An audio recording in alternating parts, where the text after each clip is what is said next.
పాలపంతుని photo తీయడానికి నా ప్రయాణం 9th April 2024 లో మిల్కీవే గెలాక్సీని ఫోటో తీయడానికి one of the darkest place అయిన కచ్ కి బయలుదేరాను. నేను ఒక్కడనే వెళ్ళలేదు, బట్ నా ఫ్రెండ్ అయిన అనుపంతో వెళ్ళాను. కచ్ అంటే ఏంటి భయ్యా అని మీరు నన్ను అడగచ్చు. తెలియని వారికి కచ్ అనేది గుజరాత్ లో ఒక డిస్ట్రిక్ట్. ఇది పాకిస్తాన్ కి చాలా దగ్గరగా ఉంటుంది. నాకు తెలిసిన వరకైతే కచ్ అనే ప్లేస్ రన్ ఆఫ్ కచ్ వల్ల ఫేమస్. ఇది ఒక గమ్మత్తైన ప్లేస్, ఎందుకంటే నేల మొత్తం వైట్ గా ఉంటుంది. ఇక మీరు ఫోటోలో చూస్తున్నారు కదా ఎంత వైట్ గా కనిపిస్తుంది, ఎందుకంటే ఇదంతా సాల్ట్ కాబట్టి. అండ్ ఆల్సో ఇక్కడ నేను డైనోసార్ యొక్క ఎగ్ అండ్ ఆల్సో వాటి యొక్క ఫాజిల్స్ ని చూశాను. It was really interesting.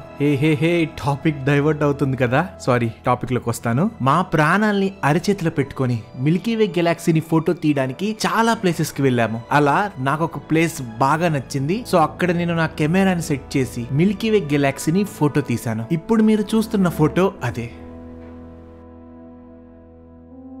ఇంకా ఇంకొక నా ఫేవరెట్ ఇమేజ్, నేను నా ఫోటో తీసుకున్నాను మిల్కీవే గెలాక్సీతో. క్యాప్షన్ మీరు కామెంట్స్ లో చెప్పండి, ఇది చూస్తే మీకు ఎలా కనిపిస్తుందో అని. అండ్ ఆల్సో నా ఫ్రెండ్ అయిన అనుపమ్ గారు కూడా మిల్కీవే గెలాక్సీని ఫోటో తీశారు. ఇప్పుడు మీరు చూస్తున్న ఫోటో అదే. నిజంగా చాలా అద్భుతంగా ఉంది కదా.